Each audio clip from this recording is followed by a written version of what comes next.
ما أريد من هذا الشعب إلا أن يزيد في الحمد والشكر إلى الله عز وجل، ويزيد من محبة الوطن، ويزيد من العمل ومضاعفة العمل لما يسعى فيه من خير له وللدولة والأهل. هذا اللي أنا أدوره من الشعب، وربنا إن شاء الله يوفقنا جميعا على ما يحب ويرضى.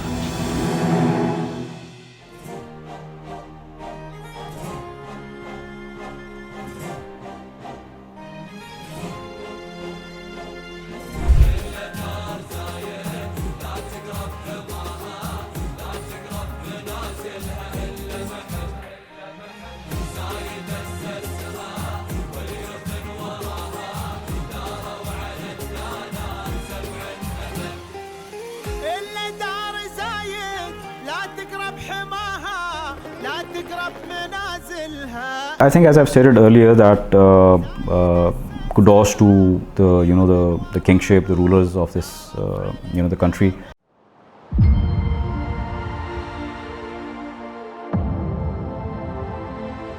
Welcome everyone to your favorite program, Pearls of Union. Our inspiring guests have moved from the darkness of challenges to the light of success. Our inspiring guests have set a title for success and ambition. And our special guest for today is Mr. Alireza Iqtedar. He is the managing partner of the Royal Seat Passenger Transport via luxury cars and Rukab. Welcome, Mr. Thank you, Miss. Thank you so much. I'm so pleased to meet you today. Same here. We're pleased to meet you all, in fact, the entire team. So please, sir, in the beginning, can you introduce yourself to everyone? Tell us about yourself, your background, and the most significant milestones you have achieved. Thank you so much for the opportunity, first of all. And I don't know where to start from and where to end, but I'll try to keep it simple. Basically, my education, if you start from the education side, I've done my MBA first. And then I've done my MPhil, which is Master in Philosophy. So it's more like a double master's that I've done back home, and primarily on the finance side, that is my expertise. So I've got around 25 years of 2.5 decades of experience in the financial services side, which is the stock market, bond market, mutual funds, investment management, advisory, marketing, sales. I was running my own brokerage house back home for good about 5 years. That is up to now. But recently, about year and a half, when I was working, I realized that, a lot of people are growing, and the only challenge that needs to be taken up was to unlearn and learn something new. Because the old jobs have become really monotonous, if you personally ask me. So I was thinking, and I was constantly pondering as to where is that niche where one can come up with an idea and boom, just grow simultaneously. Because the entire 2.5 decades of experience, fine, you have it, it is there, it's a day and night work, you're doing it, what's the growth? So all of a sudden, technology struck me. So I started, researching, and I started looking around and realized that technology is one thing that people are lacking mostly. But there's so much room in this side that if you actually put in, the potential is, if I may say, sky is the limit, where you cannot limit the potential for it. So, I started searching and all. So this is where I started off, with my technology career. That's about a year and a half. But it was such a steep journey because, with having a 2.5 decades of one set of experience, and then all of a sudden, even though I am a graduate in computer sciences, I do have an IT background. But of course, to have depth in the technology side, I needed sheer dedication. There was a time when I was actually, sort of pulling my hair out for the sake that, will I be able to do it? Will I not be able to do it? And since it required a lot of investments also, which we did. So it took me about a year and a half of steep curve. And today, alhamdulillah, with all confidence, we are sitting here and, discussing the fact, the journey that, that came along, and we're launching it also anytime soon. So yes, about me is 2.5 decades of financial services experience, accounting side, which actually I am applying here in this company. But that is not the growth that I was looking forward to. So the growth side is where this comes from, the technology side, which I brought into this company. So this is it for now, and I really hope that this experience, this amalgamation that we have tried, pulls the string. And by far, yes, it has. I mean, starting off in January 2023, as of now, from 4-5 vehicles to around 80-85 vehicles is, yes, a good success journey. I won't say I'm successful, but yes, we are on the right path. So, sir, you have a successful journey. So, what were the most significant challenges that you have faced during your career? I think it's a very good question. I would really want to talk about it. We always love to talk about problems. Yeah. Anyway, so I think, as I spoke earlier, that I had about 2.5 years of experience, sort of experience in one financial services side. So for me, doing something, any technical side or any effort on the financial services side was more like a walk in the park. So that was not a challenge. The real challenge came in when I actually ventured into this business, because one, it was absolutely new for me. Two, I had to discover things, to do things differently, or say differentiate the business in the industry, to create that pattern of differentiation and create value out of that differentiation. So to create that value from differentiation, when I started venturing into technology, that was the biggest challenge I ever faced. Now, what challenge would I say? To start off with, the biggest challenge for me was to find a good technology team based in UAE who could help us in delivering what we exactly dreamt of or wanted. Now we started shopping 1, 2, 3. We couldn't really find any specific, but eventually, yes, we did. So that was the biggest challenge. Eventually, your first step is the most difficult step always in life, and this is what we faced. Later on, when we found the team, which alhamdulillah, I think over a period of about 1.5 years, I'd say, we developed that sort of confidence now where we can blindly trust and know that yes, if there's a problem, this team is there, technology team, they will immediately solve the problem. But initially it was a nightmare. I was not sure what is happening. I was impatient because I wanted delivery ASAP. I had certain things in my mind. I wanted to change things. They were not happening in time. So all in all, I think the challenge was more of understanding, because if you're venturing into something new, you become a little impatient. Since you don't know the journey, whatever you don't know, you're an enemy of it, right? Yeah. So I was more of an enemy of myself because I didn't know the journey. As I grew, as I said, I had to. It was such a steep, curve for me. I could not take chances. I had to do a 20 years job in a year and a half. So that was like day and night. I don't want to say it online on camera, but I think it's time I say that there were times, months even, where I only slept for 2 hours a night, 3 hours a night. So I was working so hard and understanding the entire system, what it is, how it works, what it works for, and XYZ. So yes, I think all in all, I would not really, sort of funnel down the problem to something specific, but to generally speak about problems for, holistic everybody, and to know, I think patience is the key. When we are all, into something new, we get really impatient. And that is where the problems start to arise. Because you want something based on your own past experiences, but the new industry, new setup, new work, it requires something else. It requires different set of skills. So patience comes handy. Be patient. Second, understanding others' needs. So the moment I started understanding others' needs, they wanted time, because the industry that I came in, it was a quick, fast industry, like financial services, like, jiffy. But the technology side, it takes time. Like supposedly if I have to make slight change in the look of the application, it's not that I'll say it and it happens. It has to be given back, it has to be drawn, it has to be thought, it has to be perceived, it has to be adjusted. The team has to test it and then upload it, and then, a multitude of processes. So I personally feel that key is patience, then giving others the right time for what they need for doing their job in the best manner, and developing that rapport. Rapport is that you start having faith in others, which I lacked before. So I started having faith in others that yes, they can deliver, and believe you me, it paid off. The moment I started delegating and the moment I started, having faith in the person. All right, he's saying he'll deliver in 15 days. So I would not bargain a week. I'd say, okay, take 20 days, but please deliver. And thereon it started to change. So today, sitting here, year and a half journey. Even my partners, in fact, if you ask Anwar, when is it coming? When is it coming? It's not there. So I realized that, at the end of the day, you're happy if you look back and you're patient. You're happy if you look back and you've given other people room for their work.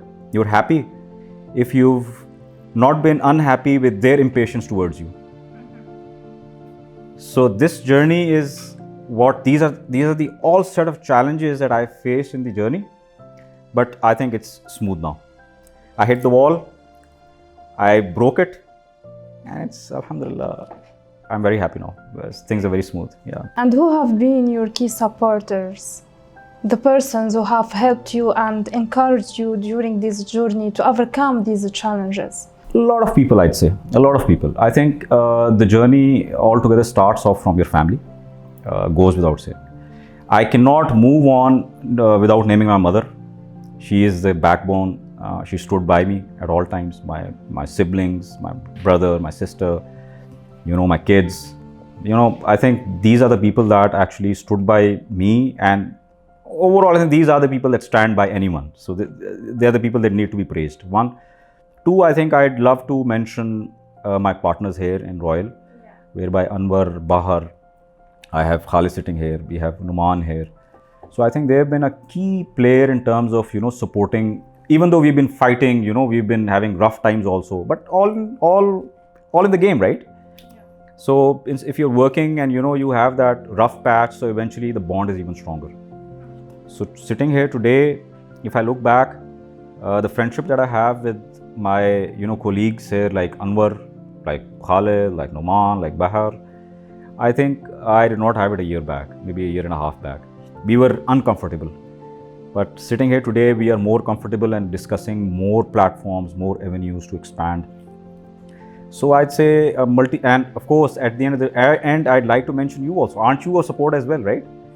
So all of you here as a team are also a part of this support function. So thanks to you too at the end of the day. So yeah, that's I'd like to mention. Now sir, let's talk about the Royal Seat. How was the company founded and what inspired its establishment? I think transportation side, if more of it, if you ask me, I think even though Anwar and Bahar would be the right person to answer the particular transportation side, but since they are more expert on that.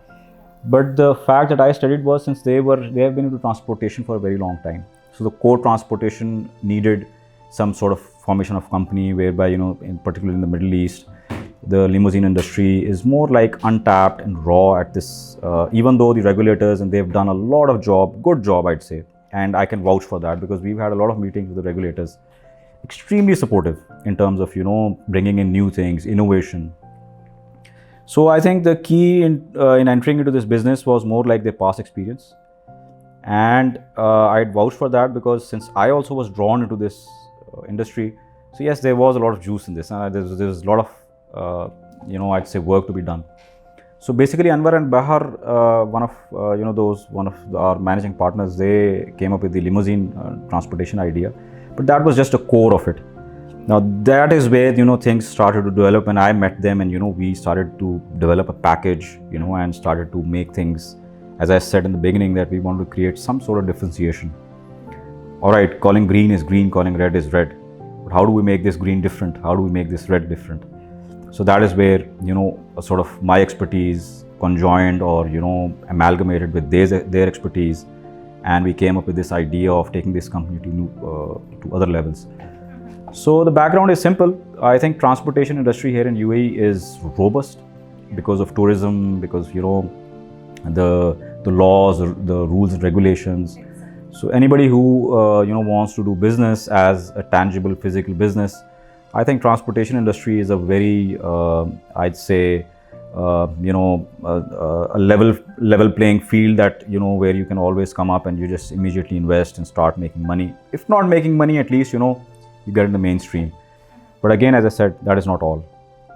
So you have to create a little, differentiation in the business altogether. Because we are living in a competitive environment. Very competitive. So what sets the company apart from other companies in this competitive market? That is exactly what I wanted to talk about. So thank you for the question. Actually, if you ask me, I'll tell you.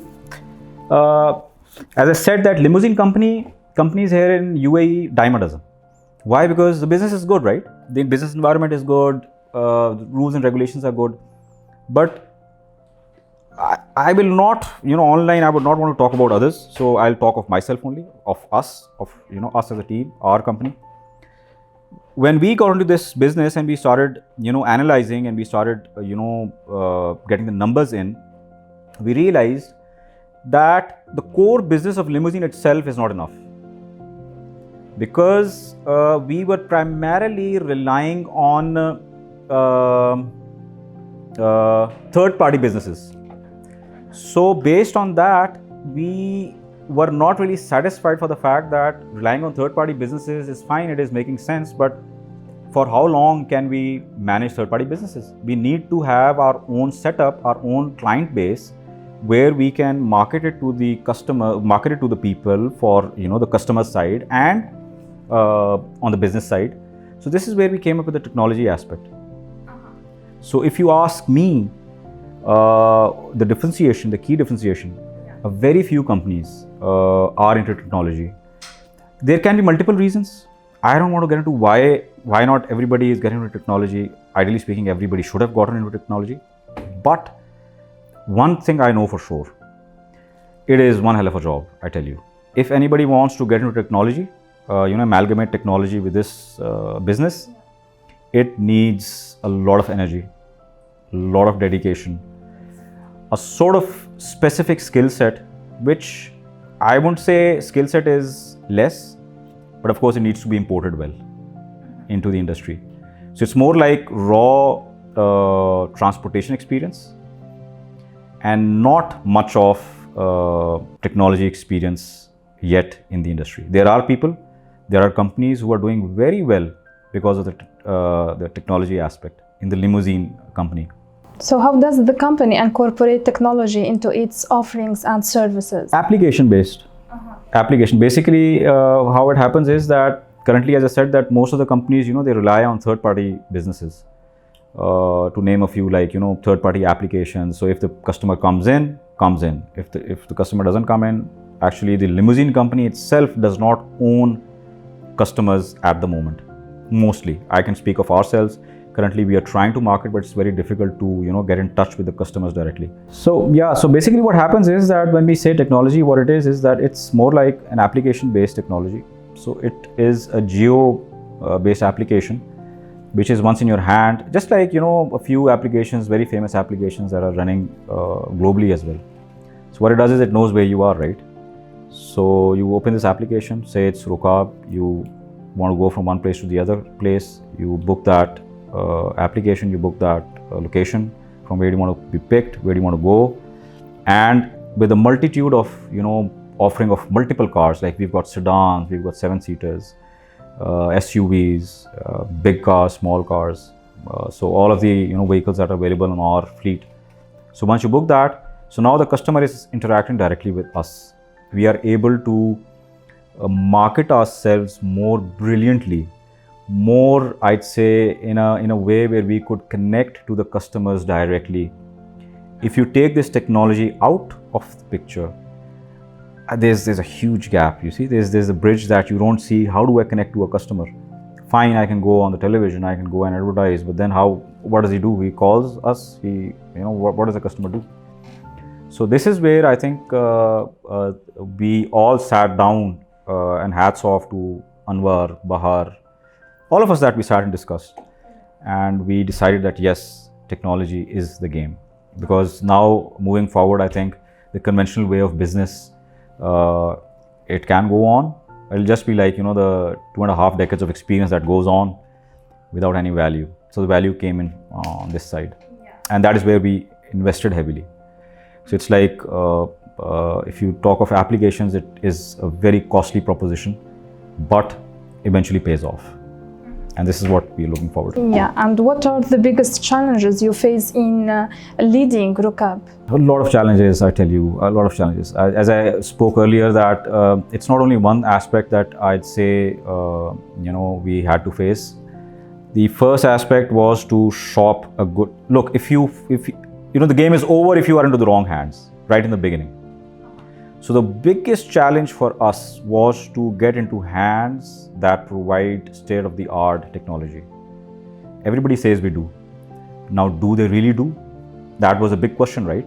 So we wanted to test that, and eventually, we were all nervous in the beginning. All right, we've signed a contract, a huge contract. It's an annual contract. You have to pay in dollars for the maintenance and everything. I was very nervous, with all honesty. As I said, because we did not know what the essence or the core of that application was. Is it good? Was it worth it? So the first thing is to finding the right team in terms of coordinating with. Second is knowing the technology itself.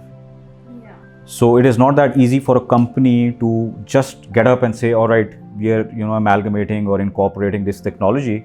You talk of an accounting software. Example. Absolutely. You talk of an accounting software, for example. For example, a company is running a manual entry general ledger system. You incorporate a general off-the-market accounting software.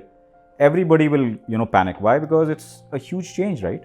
Yeah. So this is the second challenge that we faced and we are facing. And as we move on, because we'll be moving on to training our, our partners, our drivers and everybody.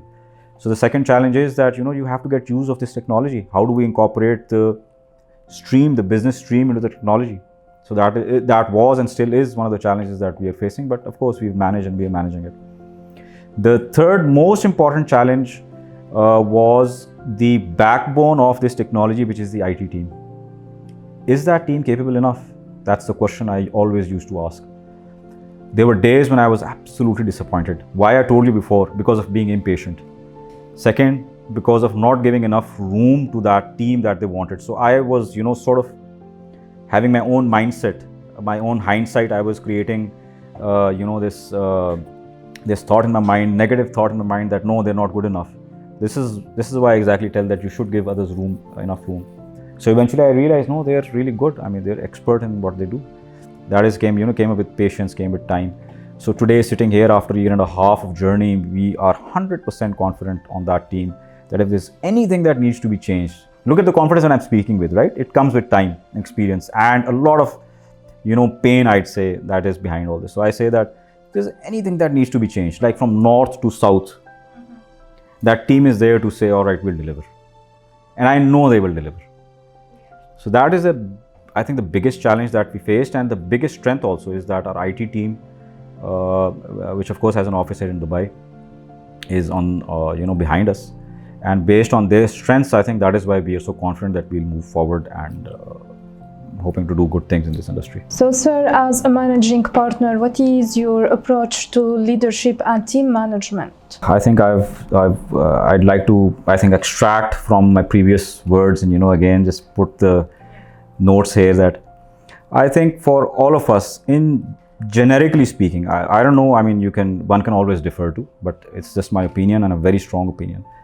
The foremost thing that comes handy for being a leader is being patient. Regardless, you have, this is the core of anything you do in your life. You have to, even if you're sleeping, you can't sleep, you have to be patient, right? Yeah.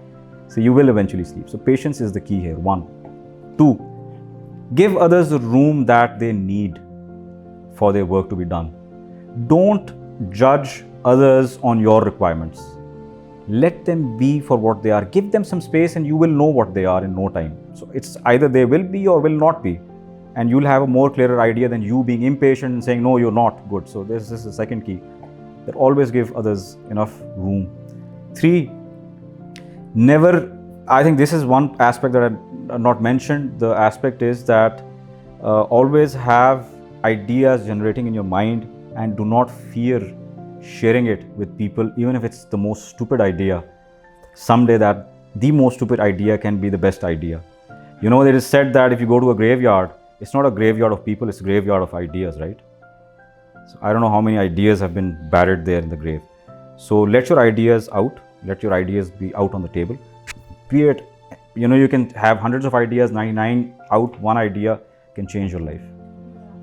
So I think this is the key to my personal experience. You can always defer to, but I doubt one would defer to this. Yeah, and after your experiences, how do you see the opportunities for growth in your industry within the UAE? I think marvelous is one word I'd say, because because UAE itself is a very robust economy, a very robust place to work. Since our industry is primarily linked to tourism, people coming in, going out. And again, the best part I told you is that with technology, we are not here in UAE only now. We can go global. Anyone coming from anywhere in the world can be sitting anywhere in the world and book vehicles here in UAE already. So they'll have an advanced booking system connecting the world to UAE. So I personally feel that UAE as a market itself is very robust. Of course, it all bogs down to the rules and regulations.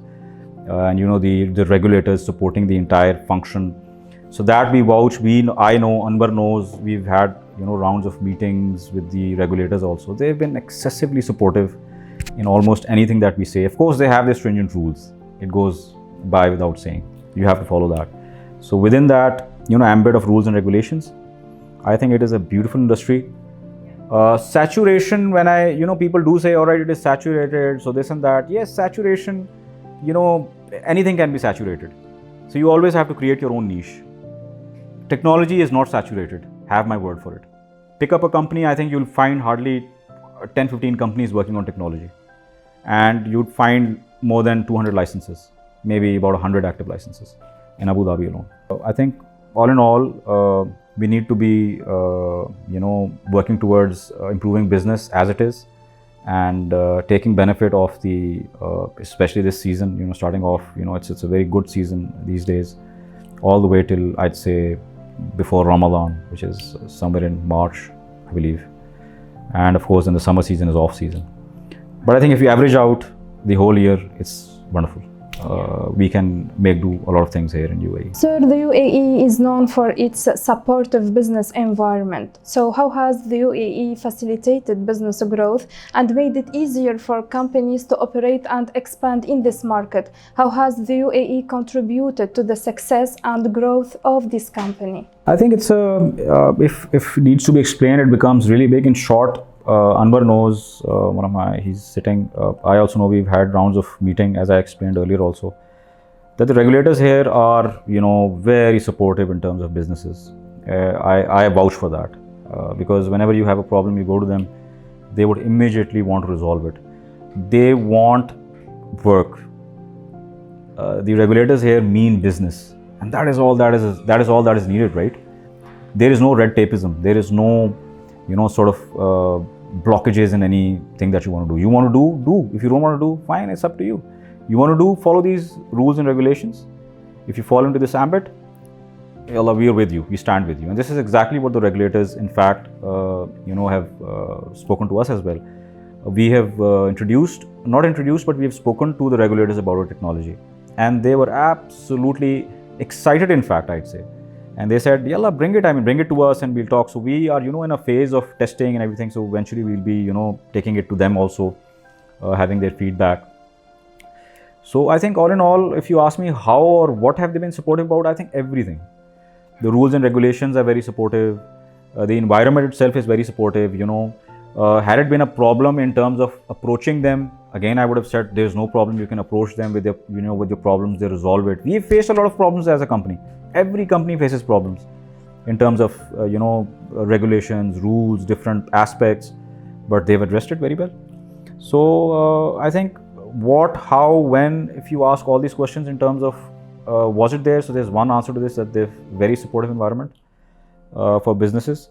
Yes, strict, and this is how it exactly should be for all the time, for everyone. And this is where it becomes, a level playing field, that, anyone who's coming in can come in, anyone who wants to go out can go out. But it is their own will and their own strategy. If it works, good. If it doesn't. Sir, after your faithful journey and rich experiences, you make your success story. So the word of success is not strange to you. How can you define success?